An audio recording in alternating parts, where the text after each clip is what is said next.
right. Good morning, Nick. Hey, Wrecker. All right. One of the things about podcasts is you shouldn't get too much into a routine, and I felt that after two episodes, we're really at that point we should, break things up. So today, we got a guest, don't we? Yep, our good friend, the wise, the virtuous, Brad That's right. Greenwood. Brad It sounds Greenwood. like you're Hello. you're buttering me up now. I know whenever you start complimenting me, I know something terrible is waiting not 5 minutes down the conversation. And it absolutely is. It absolutely is. See, what you don't know, Brad, and you may know by now, but what you probably don't know is that we talked about you in the very first episode of this podcast, and I, we I said was texted about this piece of information. absolutely. So let me refresh your memory and everybody else's. So what we did is we started talking. We talked about impactful science, and your name didn't come up. And then we talked about the role of theory. And Nick mentioned, "Do you know this paper by Brad on Uber?" And I said, "Yeah, sure I do." And he said, "Well, there's he talks about this theory here, and I tell you what, this is just an artifact of the review process. By no means is this how the research unfolded. This is just what they had to put in to satisfy the reviewers. And obviously we don't know, so we figured we'd come out and ask you, what was the deal with that one?" So I actually would like to emphasize that Dr. Brente could not have been more wrong. Actually, a lot of the theory was part of it coming up. I mean, so I think I went back and I listened to the podcast to try and do my background work. I think the problem is that there's and it's not necessarily a problem. It's just kind of the way things are. I think that a lot of people view theory and theoretical contributions in this like very different way. If you go through the wits and whys and kind of more traditional IS communities, just like how people think about this is a little bit differently. So like Wait, did for you just the say wits and wise? So on the one hand, you're saying wits and wise group, and on the other hand, you're saying traditional IS, or were you just calling wits and wise the traditional IS? So wits, or so I'm a member of WISE. I think I'm part of that group. I think that concept of what theory building and what empirical rigor is different than the wits community, where you have a lot more design science folks, a lot more computer science folks, and they think about their stuff in their own way. And then I think you got folks like OSIS at the academy, and that's again slightly different. But there's a lot of different communities, and all of us have our own norms, and those things aren't good or bad. They're just different. And I think that's one of the nice things about the field is that you can have someone like Youngjin, who Youngjin's got the biggest brain ever, and Youngjin thinks so deeply about problems, but not in the way that I think about problems. And it's interesting because like when Youngjin tells me something, it's like, oh, that's just a different way of approaching the exact same thing. And then when I yell about fixed effects, he says, "Go away." Well, Okay. one thing about Youngjin and Nick probably as well, they don't know what a fixed effect is. But jokes aside, one of the reasons I think that we wanted to talk to you is really that we need I personally need a bit of education, really. I know you're into econometrics, and I know that WISE exists, for example, but I've never attended and I never really followed that community. So maybe you talked about it. What is it, and what is that view of theory that you espouse there? So I can have a look at whether it gels with me, I guess. So I mean, I think the WISE group, and I'm getting in trouble if people think that I'm representative of WISE. I was not duly elected or anything like that. I think the information systems economists approach things by and large from a more phenomenological position, right? So you look at guys like Robbie, guys like Anindo, guys like Gore, Jason, Dewey, and a lot of it kind of came from Avi Seidman and that original Rochester group, Hemant, DJ, where you had a lot of modelers originally on, and as data has promulgated and it's more accessible, we can do more empirical stuff. I think the viewpoint is, look, there are a series of phenomena that are ongoing and manifesting, and they are going to affect people's lives, and they're information systems based. So where I think, a lot of the goal of work in the WISE community is to say, like, look, there are effects that are going to happen from these various treatments. What are they? Right? And I think the really nice papers that come out of the community, and I sent you a couple of them, Yeah. are ones where we can really motivate the fact that we don't know the answer. Right? And you start like way back with paradox loss. Eric Brynjolfsson and Lauren Hett, it's a phenomenal paper because you go back to the 80s and everybody's talking about the IT productivity paradox. They're saying like, we don't see computers in anything except a balance sheet, right? There's nothing actually having an effect. And Eric and Lauren come along and say, the problem is you're not thinking about use, right? You're only conceptualizing adoption. You're not thinking about use. You're not thinking about how these things can transfer productivity between departments. And we're going to go show you that that's where it shows up. So let's go back to your Uber and ride sharing, right? This is my theory on your research. Okay. You had this idea, maybe the idea came first, or maybe the access to data came first, or something like that. And you're like, hey, wouldn't it be cool to see if Uber is impacting, say, fatalities, and maybe you had some ideas on getting the data, and then so you had this very general, very specific idea. And then you went and got the data, ran your fixed effects models, and isolated cause. That's in my view, that's what econometricians are very good at, is isolating the heck out of cause, right? If you have two things, you establish precedents, you eliminate alternative explanations, and you just really do a good job pointing out that one thing causes another thing, right? So that's what you did. You were very data focused. You did all your analysis. And then once you figured, now you had a hypothesis sort of in mind as you were doing this. And then you're like, okay, I have to write this up.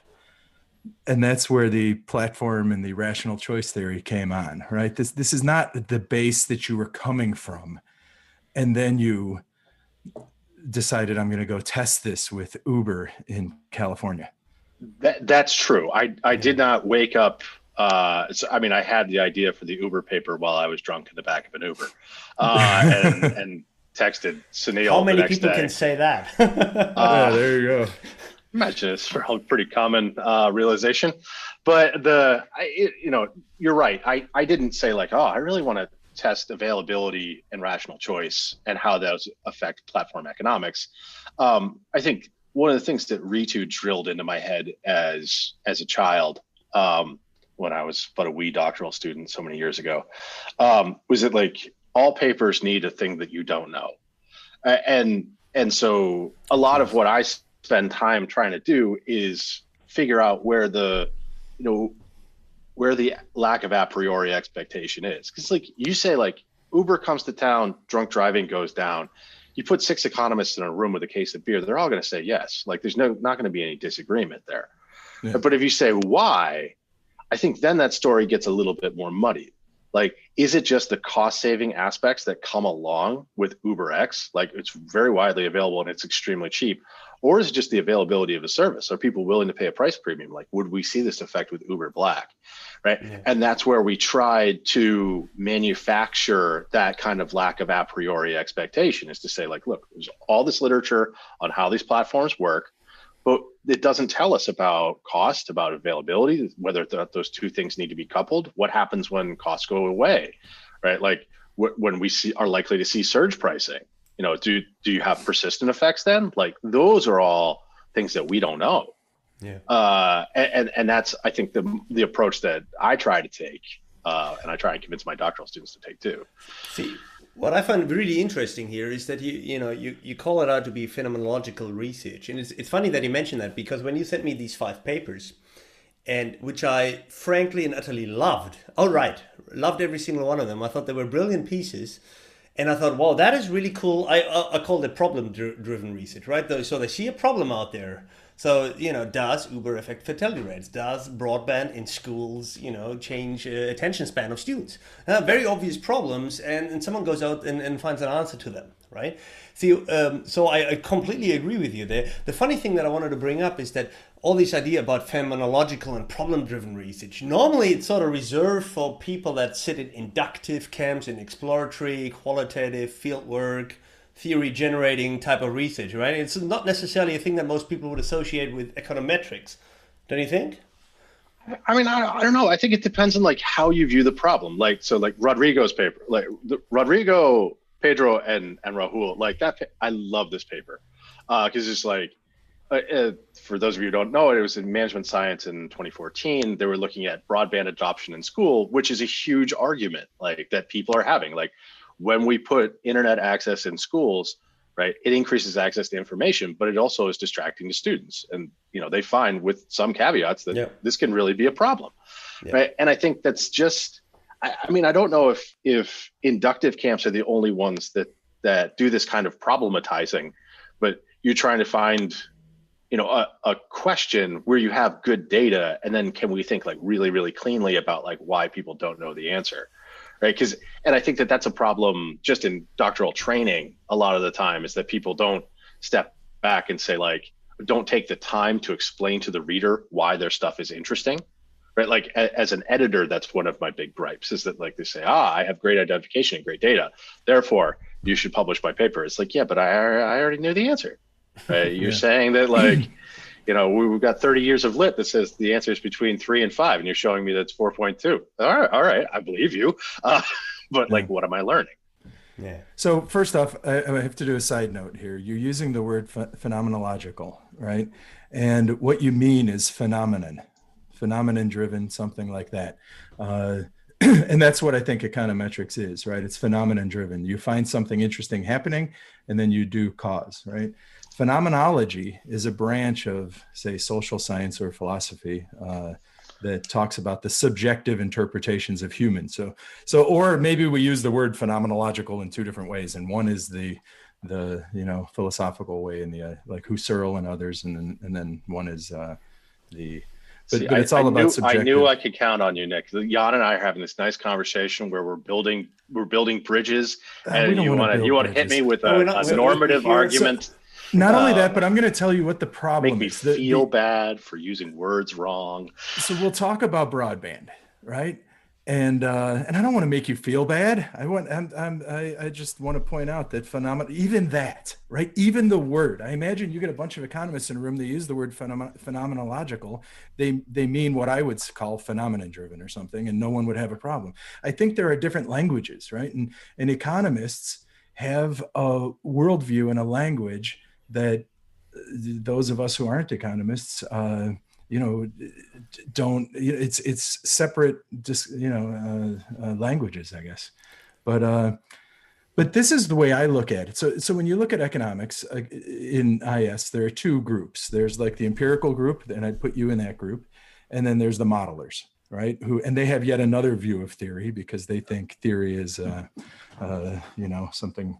It's game theory, right? And then it's all some derivation of game theory in some form or another. Or the mathematicians would call it pure theory. Pure theory, right? It's formal theory, I guess we could call it. But so we're not talking about them. We're talking about you guys, the empiricists. And I think when you talk about theory, you talk about mechanism, right? You have these blunt things, and these blunt things are A affects B. And that's what you're really good at. You're good at teasing out A affects B. And then the interesting part is not that A affects B. So for example, broadband and education. The interesting part is not that broadband positively affects education. Sure, that's nice and it helps, but just buying broadband isn't going to make all our education go up, right? There's a lot of, well, what happens? How does that buying broadband translate to? And then that's where you guys tease that apart, right? You start identifying different explanations, and then you tease apart those mechanisms. Is that where kind of the when you say theory, that's where theory is? And is that how you make a contribution in that world? I mean, so if we go, let's go back to Kuhn, like what is theory? It's an explanation of how two constructs interact. Or is that I'm probably misquoting. I don't know if it's Kuhn. I threw out Husserl, so you had to throw out Kuhn. Yeah, I can go pre-1970 with my references. I can cite people who I've never met. What's an expert? Somebody 50 miles from home carrying a briefcase. I think. I don't want to get locked into one definition, because I think how people view a theory is very much, from where you sit, it becomes very important, right? So if we just accept the definition of a theory as an explanation of how two constructs interact, right? Those can be higher level and it can be lower level, right? And so like, I can't, using the methodological tools that I am trained in and prefer, tell you precisely why broadband has this effect. I can draw on prior work that has done that because we want to build on the shoulders of giants and say like, here are 4 or 5 wonderful exemplars of why we would expect this effect to be this way, right? And countervailing it, here's 4 or 5 papers that would suggest the exact opposite, right? Those are all very, very informative, but what I'm trying to do is figure out which one wins, at least in this context, which one dominates. Yeah. Right? It doesn't mean that it happens that way every single time, right? So I think what's important is that like we don't get locked in to like one view being right or one view being wrong. They're just how different camps view this thing. See, I think like let me jump in here because I asked myself the same question when I read these papers. Right, I thought, okay, so if I had to conceptualize the role of theory here, I would say it's similar to what you just said, Brad. It's sort of like, okay, theory is a proposed explanation about how two or some other variables relate to one another, right? And in this sense, what they do is, they tell you what to look for, right? So you got your own hypothesis. But there's other possible explanations, right? And you can think of them. You can be educated. You can be informed. You can be informed by prior literature that said it should be this, or the other paper that said it should be other one. That means both of them mean for you. You got to rule both of them out.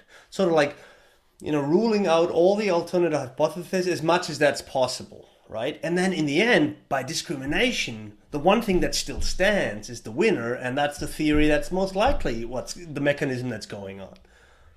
That's really astute. I've never thought about my work that way, but yeah, that's a lot of what I try to do. Is try to set up a lot of cards and then start pulling things out. And then you pull them out, and so that's not it. And I check for that, and that's not it either. So it's only got this card left, so it's got to be the ace. Yeah. Well, and that happens in the review process too, right? They give you a whole bunch of possible alternative explanations, and then that's the robustness check.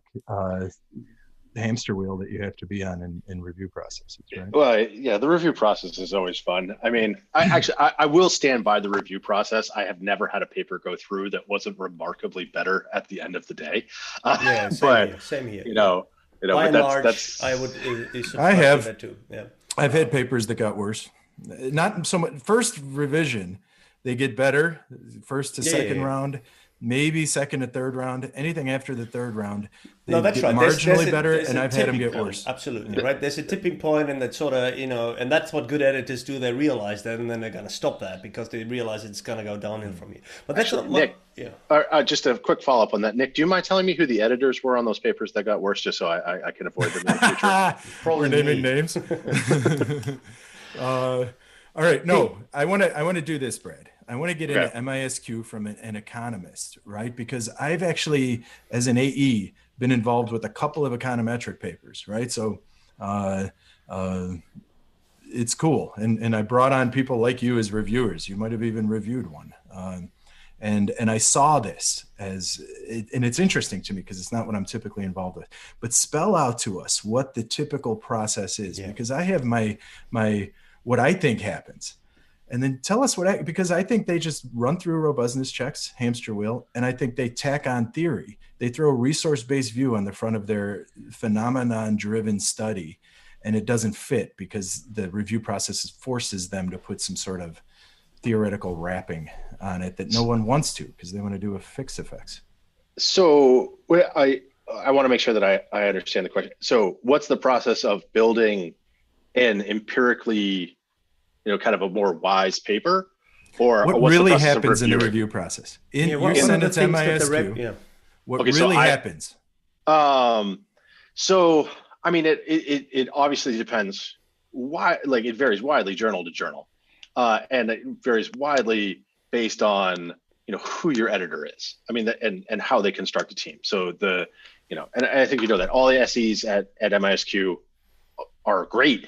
Right. And they all choose different AEs, and the AEs are great, but they all have their own different styles. And that informs like how they're going to choose people. Like I know that I build panels differently probably than Idris does. I mean, so I think, like if something's really driven by a phenomena, I'll try and avoid the contextual landmines here that are being put up in this theoretical DMZ. I think the questions first become like, does the front end hold water, right? Like you're making an argument that like, we're going to see this effect and, and it's going to be moderated by 1 and 2. Like it's a very classic empirical setup: variable 1, variable 2, interaction of variable 1, variable 2, 3 hypotheses. We move on. Like I think we've all seen that paper, right? So the first question is then like, is what you're proposing, 1, does it cover all the bases, and 2, does it actually make sense? Like, or are you inventing a situation that could not possibly happen, right? So you're saying like, like if I had come in and tried to make the argument that Uber arrives and drunk driving goes up, because it incentivizes people to binge drink, it's like, well, that doesn't really make sense, because how is it incentivizing people to drink more unless like the Ubers just go away later in the evening or something? Like something really weird contextually would have to show up, right? So I think that's the first part. And then the second one, and this is like methods are getting more complicated all the time, is, like, have you identified the effect reasonably based on your data? And that's always a threshold based on every single reviewer and every single editor. And usually the reviewers are much more aggressive. They say like, this is the threshold. And the editors are a little bit more like, they've done when you say the threshold job. You mean, is it actually not just statistically significant, but is it meaningful? No, I mean, like, have you plausibly defended, or at least with the DIDs, for example, right? So like a lot of differences are getting thrown around in IS right now, right? So like, have you defended the plausibility of the exogeneity of the treatment as it relates to everything else that's going on in the sample, right? And this depends wildly based on how familiar and deep the reviewer's knowledge is. Like, have you diagnosed pre-treatment trends? Have you dealt with the fact that you have serially correlated standard errors? If there's a huge argument in econometrics right now, like the econometrics people, about like how phased implementations work. And like, I learn stuff every day, mostly because Gord makes me learn it, because he reads the paper and he's like, oh man, like these are things that we have to deal with. And I'm like, math, that's hard, right? But you have to, because the reviewers learn it and they know what's going on, and they're going to call you out on it if you don't do that. Can I ask you a question on this? So not from your author perspective, but from your own experience as an editor and reviewer, right? So in many papers that I get, for example, I get a mixed method, qual, and some quant papers, usually more survey, less experiments, and no econometrics, right? But you very often boil it to the same problem. So number one, very often the conceptual development, the theorizing is poor. That's number one.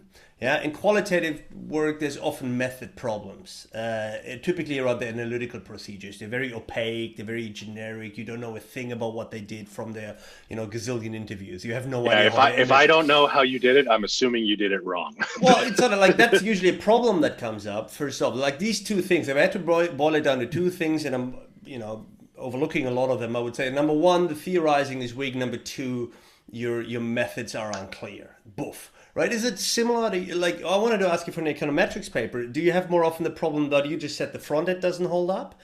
Is it a method problem? In other words, these guys don't know the stats that they're using? Or third, is the data poor enough? Because I could see all three possibilities. Great idea, they know what they're doing, but the data is just crap. And you can't rule out everything that you need to rule out just because your data isn't good enough.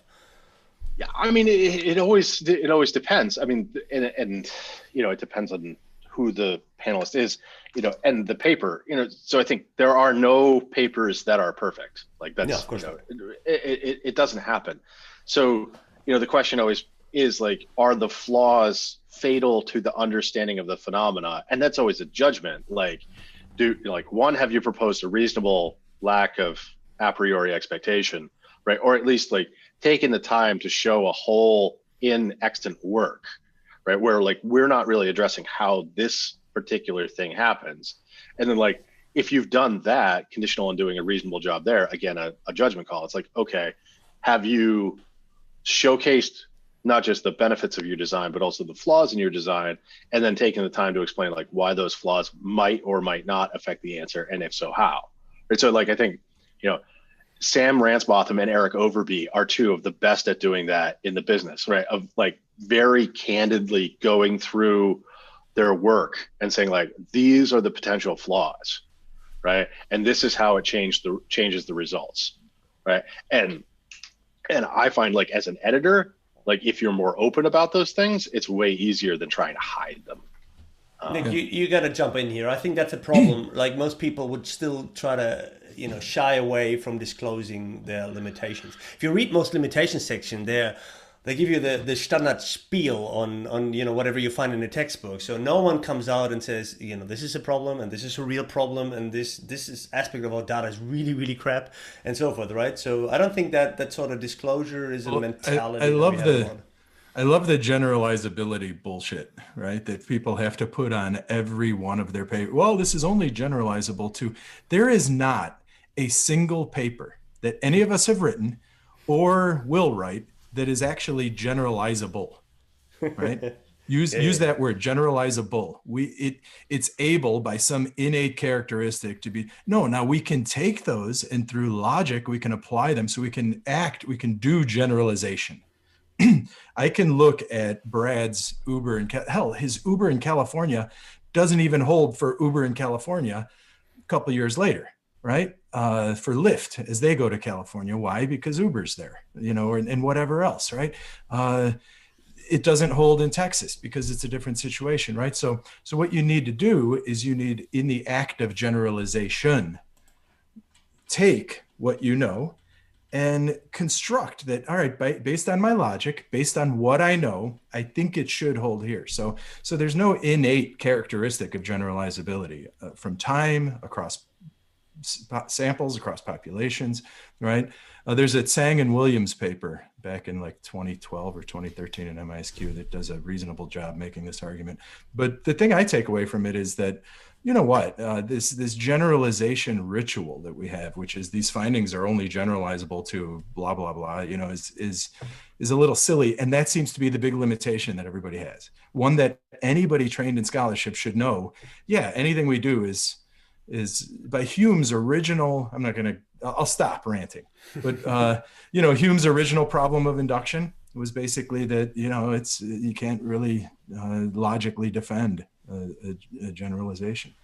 Is that Brett Hume from? Yeah, David Hume, the Scottish philosopher, right? Know it. Come on. Oh, you mean not the soap opera star of the TV? Brett Hume is what, Fox News or one? Yeah, he was a Fox guy back in the day. I don't know if he's still. I struggle with the generalizability question too. Generalization. I don't know which general I'm supposed to be saluting right now. But I figure generalizability is a characteristic of the study.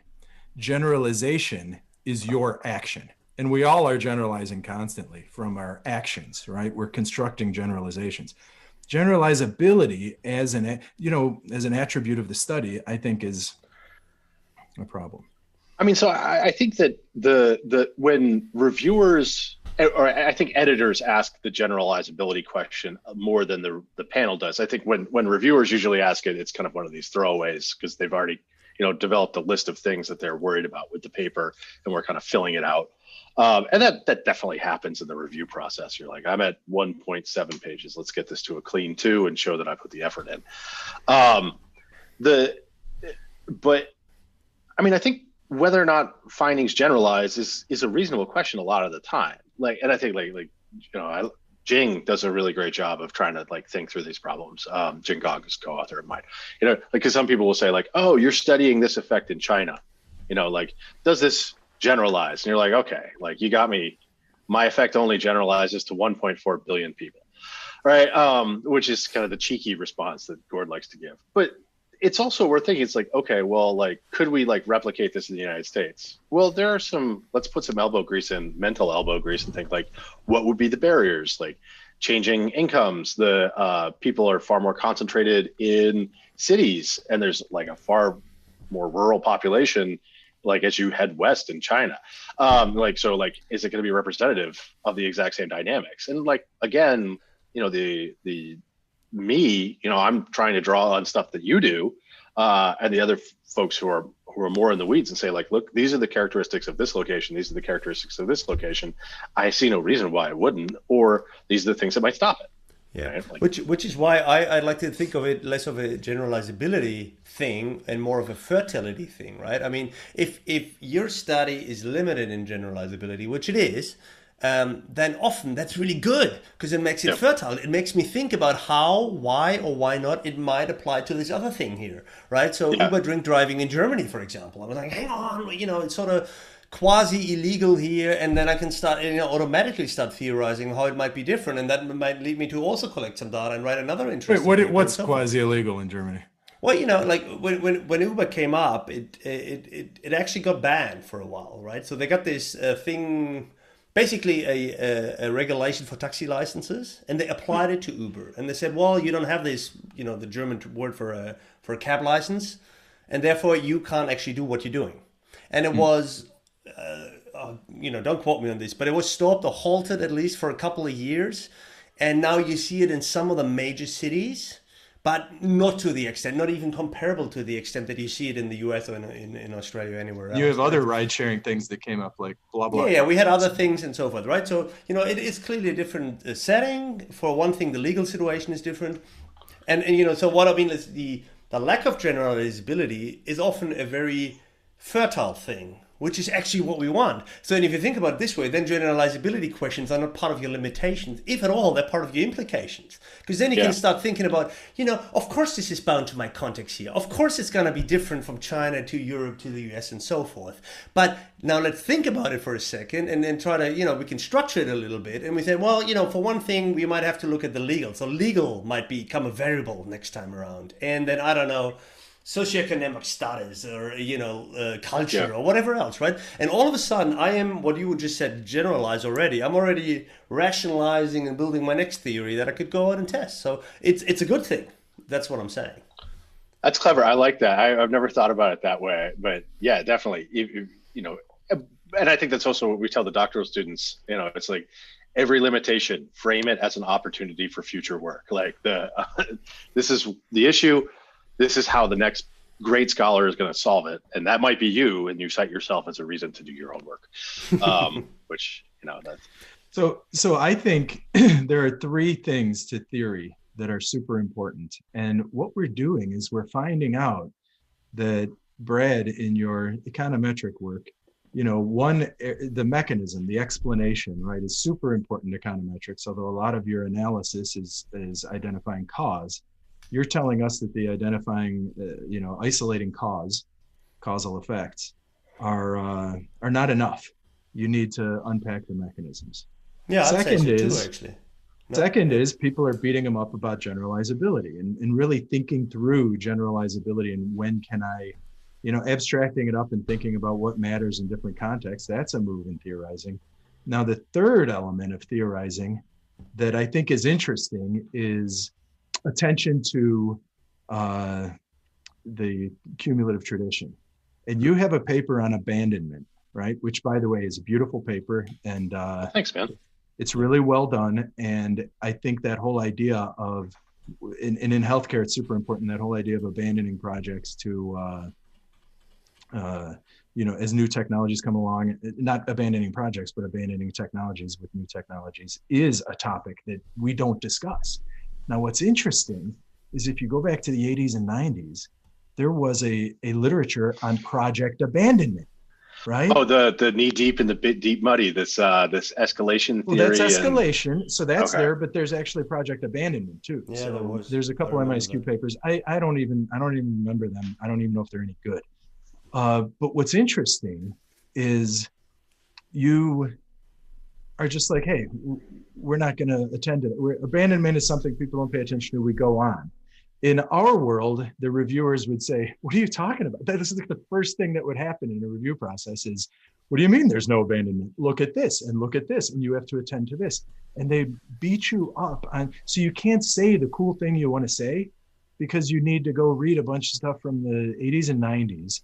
You need to make sure you understand their findings. You need to make sure. So on the one hand, it sucks because we have to go do stuff that gets in the way of our publishing. But on the other hand, it's like it forces you to, attend to what people have done before, right? And you're going to get me in trouble if Ritu hears this. If I did not uncover this during the creation of my third essay, I'm going to be in all sorts of trouble. Was that your dissertation? Yeah, that's there's kind of these two on stents. One is at org side, one's at management side. That's the that's kind of essay 3 got bifurcated. Okay.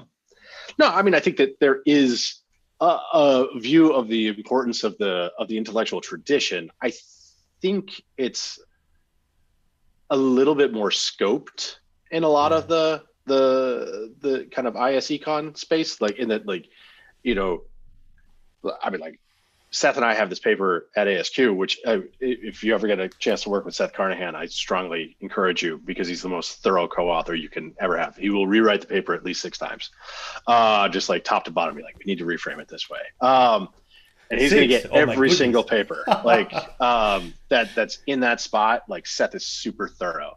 Mm-hmm. And I think like the ASQ folks are a little bit more, they want that a little bit more, as opposed to like the IS econ folks get a little bit more on like, okay, you're trying to problematize this. Tell me about the stuff that's super relevant to what's going on to help you build a case, right? Like, I know as an editor, I don't need 15 pages of related literature. Like, actually, Rashra used to say, never write an extant literature or a lit review section. Just take that and throw it in the trash, because all you're doing is showcasing other people's work. What I want you to do is tell me how other people's work informs your question. And that's what I've been running with, because Rashri told me to, and I'm going to listen to Rashri when she tells me to do stuff. I love that idea. It would never fly in, say, a qualitative paper. See, I want to go back and draw this analogy again, because I think there's something to it. So when I read these 5 papers, see, what they reminded me of was very inductive, quasi-grounded theory type work.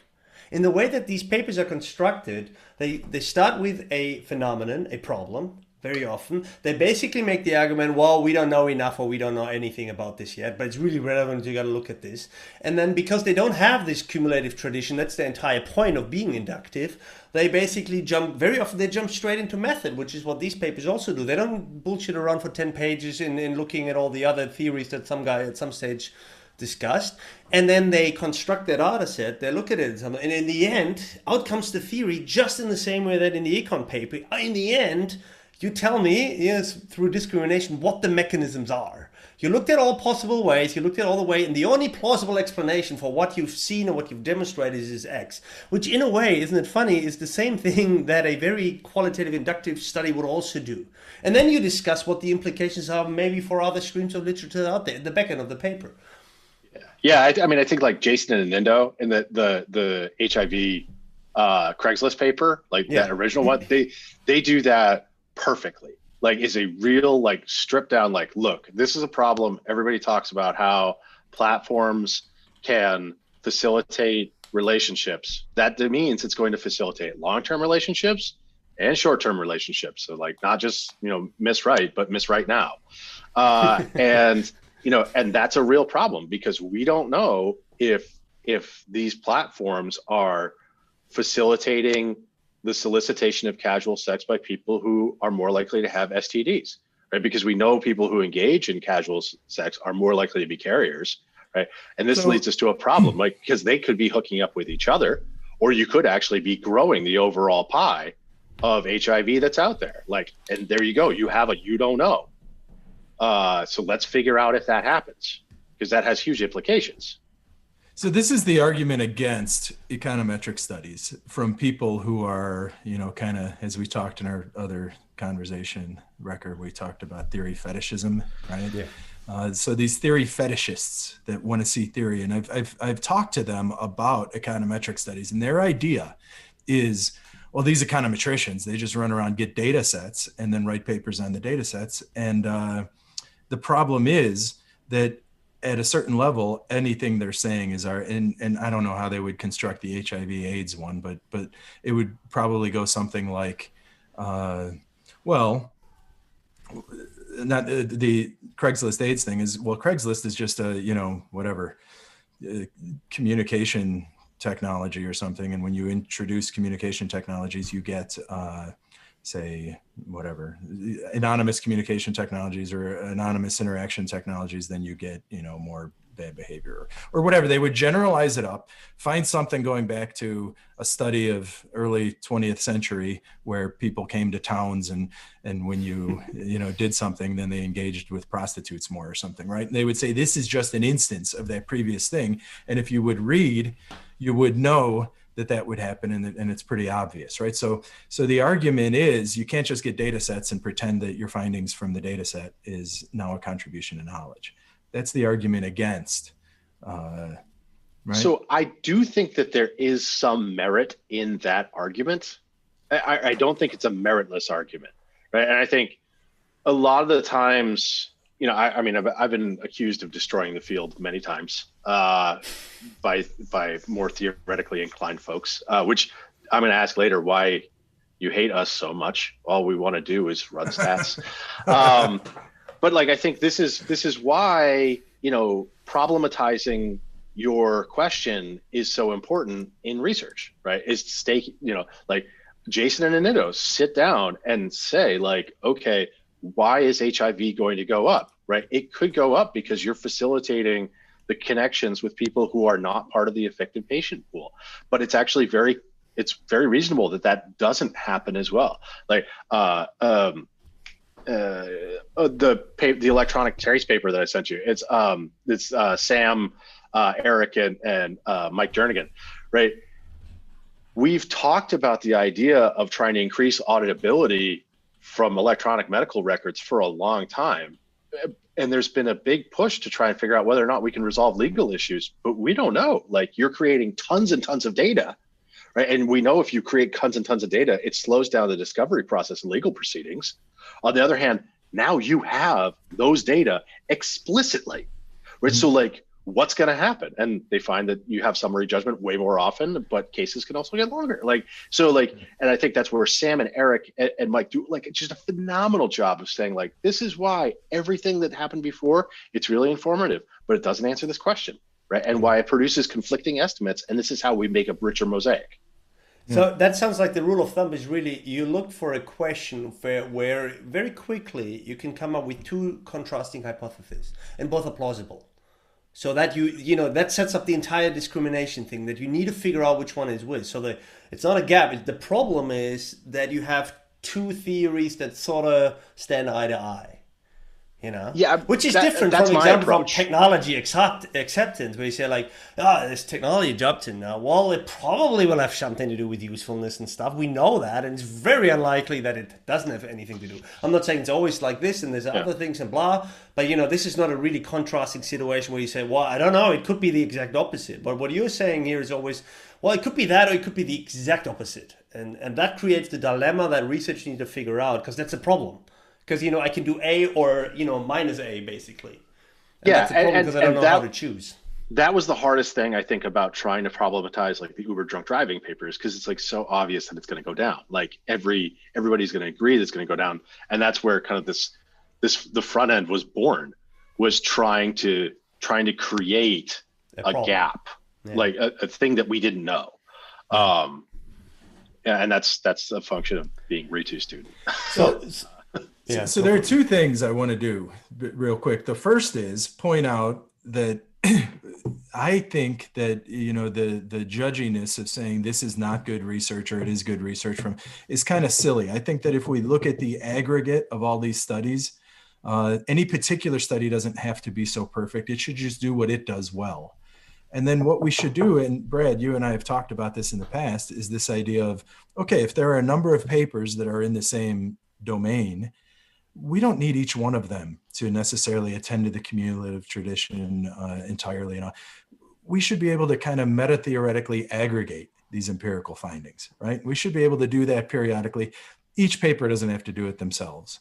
Rather than complain that econometricians that really understand isolating cause now have to do these lit reviews. They don't have to. They should be able to do what they find interesting. And then if other people want to abstract and generalize across these, instead of diminishing that work, just do it, right? And that's something you and I have talked about doing in the past, right? Which is I mean, I think there's a lot to that. Like, I mean, I think actually if you go further down the empirical side, like you get all the way to guys like Ed McFarland and Sriram, like they're actually doing, in my opinion, grounded theory at scale, right? Like they are getting so deep into what the actual phenomenon is that they could do the qualitative work empirically, and that's incredible, because if you just wrap this feedback loop of building mosaics and allowing the more traditional IS scholars to create theories from them, which the empiricists then test, it becomes a feedback, or it's a virtuous cycle. So Brad, there's one other thing I wanted to ask Brad. This is just real quick. Brad, you're in law school or something? I am. What's going on there? Tomorrow I have to prep Freytag. I have administrative law. So actually, I got to get back to reading after we do this. No, I mean, most of my work is very policy based at this point. And I think that, so I guess there's two things going on. One is that my work is policy based, and I think that having a foundational understanding of how government works becomes really important if we're going to talk about policy stuff. I also kind of am starting to do more expert witness stuff. So, I'm doing a JM right now. I might finish up and do a JD. We'll see if my wife and daughter allow that. Jan and I were talking about family begins to kind of take time, but so it's fun. I mean, I think it's also, and this feeds into some of the broader conversations that we've been having, I think it's kind of criminal that we don't have communication across disciplines, right? Like the fact that the economists and the lawyers and the public policy people and the public health people aren't talking to each other is near on criminal. Because like I sit in phenomenal studies at the Scalia School. It's wonderful work. It's super thought-provoking, and we could actually test it, right? So like I sit in most of my law classes, like my health law class, 4 paper ideas came out of that, because they say like, this is how this works, and this is what's going to cause it. And you're like, you don't know that, but we could actually figure it out. And so I believe that's a great idea. That's a great the message. thing here.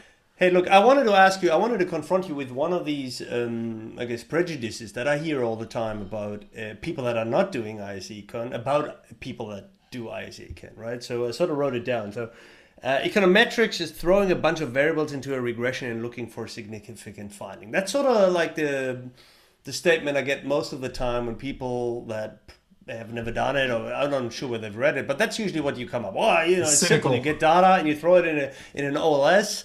And you look for the asterisks, right? So what's your view on that? I think it's a real shame that people view it that way. I mean, that's like saying qualitative researchers just go out and talk to people and then write down what they want to hear. I mean, that's true. That is so true, though. That's actually absolutely what it is. Yeah, I like that. The disturbing revelations that are happening here in the podcast. No, I mean, I think like there are thoughtful people doing careful stuff. I mean, like to say that, like, Anand is one of the most careful empiricists I know. Like, he's interested in finding the truth. Gord is the same way. Like, Gord will pull the drain on a paper so fast if he stops believing that what we found is what we found, right? And those guys are about the best exemplars. People.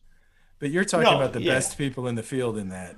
You're not talking about the typical person in the field who maybe does indeed do what Recker is saying they do, which is get an answer. I mean, that's fine, but we do try to idealize the giants in the field, like people like Alo, people like Natalia or Youngjin. I already mentioned, like Paulo. Like, there are reasons these people are giants, right? Is because they do this stuff right. So. I mean, we gotta go out and aspire to be like them. By the same token, these guys that have these positions also have. I always think they also have some sort of normative responsibility, right? They gotta be showcasing, how a good researcher should go out and do their things. Absolutely. But why wouldn't I rather go and follow their examples than some mediocre, bottom of the ladder type of guy? Well, it's hard, but I think like if you just look at MISQ, like, and this is why I was like super happy that ABJ is the next editor. Yeah, I think like there has been a wonderful recent tradition.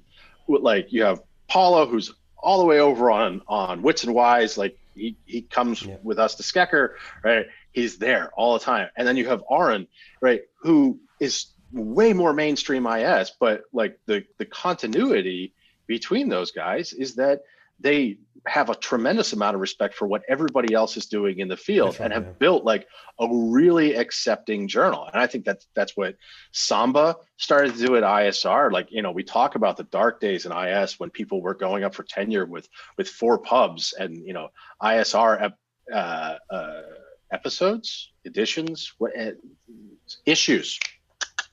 Not a qualitative researcher, bad with the constructs. Like, you know, had like 3 articles in them because everybody was just out to get each other. Like, I think we're in a really great space, you know, because senior leadership, you know, Samba, Ritu, and then Alok, like, have really tried to make the journals very, very accepting and have a really broad view of what is good, right? Like, as long as it's done well.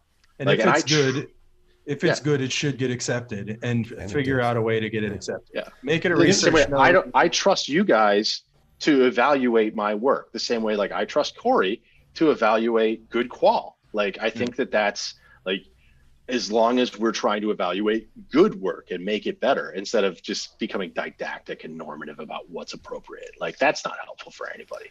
Like, I had a senior scholar tell me that, I was really excited. This business analytics revolution was coming up. Everybody was getting jobs. The world was great. And I was like, this is phenomenal.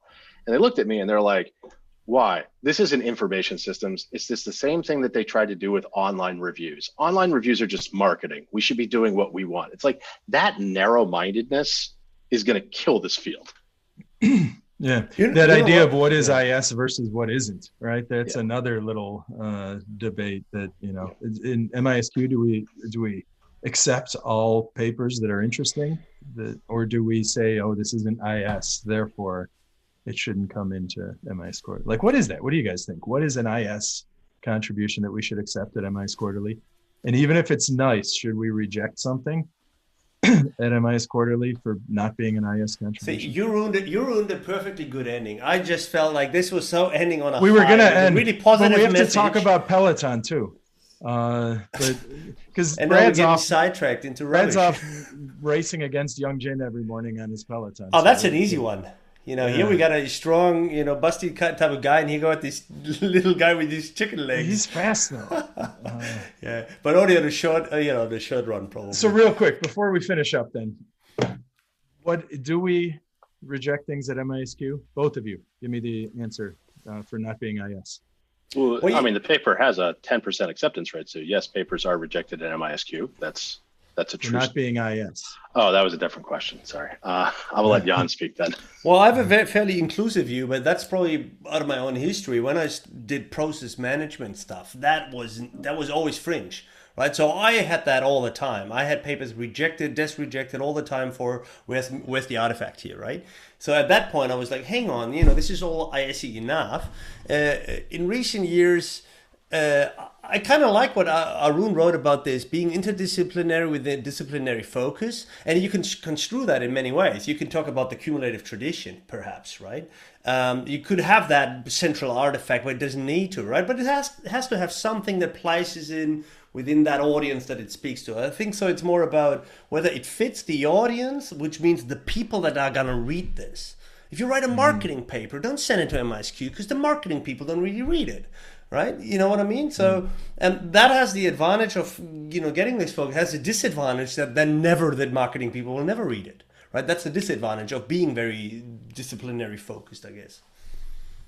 Yeah. So your point for it being an IS paper, you're saying it should just be interesting to IS people. And if it is, it's an IS paper. Pretty much. Yeah. So, I think of journals similar to newspapers. Newspapers are written in a particular way for a particular audience. The Times is different from the Sun and the Mirror. And they're not the same people reading these newspapers. And why should they? In the same way that, by the way, I don't think that MIS Quarterly needs to speak to CIOs. Why? It's not a practitioner journal. It's our journal. And it doesn't need to speak to them. So that's how I see these things. Brad, what about you? What do you think? What makes it an IS contribution? I like that. I like that way of thinking that it's a disciplinary conversation. I used to hear that, An IS journal is broadly, or an IS paper is broadly defined as one that cites Itzhak or Eric Brynjolfsson in the first paragraph. Like, I like that. and I like that, it's churlish, that response, but like, are you having a conversation with somebody in the field? Like, that's kind of where my line is drawn. And I think we're on the same page then, and that's just it. You get a marketing paper submitted at MISQ, and I'm fine with a marketing paper submitted at MISQ, but cite a couple of MISQ papers or ISR or some IS papers and show how they fit. And if they do, and it's convincing that, this fits into some conversation, then, because in the end, IS is a community or a set of communities, right? That write to journals. And, if you're writing to that community. So it sounds like we're on the same page. All right. So. Yeah, and I think Brad was spot on with his. This is, at the moment at least, a very appreciative and inclusive, reasonably inclusive community. So, it appreciates and includes the econ as well as the quant, as well as the design and, other types of traditions. So there are very few other disciplines out there. Go to finance and try to do qualitative or design work. They get slaughtered, So it's a nice community to be in at the moment. And, it probably won't stay that way necessarily. It certainly hasn't been that way forever. But, sometimes it's good to kind of remind yourself that it's actually a pretty positive place to be. All right, so Peloton, how many miles did you do today, Brad? I Peloton after work. Oh, after work. All right. You chickened out of that question, but that's okay. Very good. All right. I'm doing more recovery rides. Just trying to run more. Brad, that was actually really, really good fun. Very informative as well. That was really awesome. We should do this again. Oh, thanks, man. It was good chatting with you guys. Predictions on Notre Dame football this year? Corey told me undefeated, and they win the national championship twice in 1 year. If we can win it twice, we would. No, for football, I think that undefeated's a given. And with that, we're out.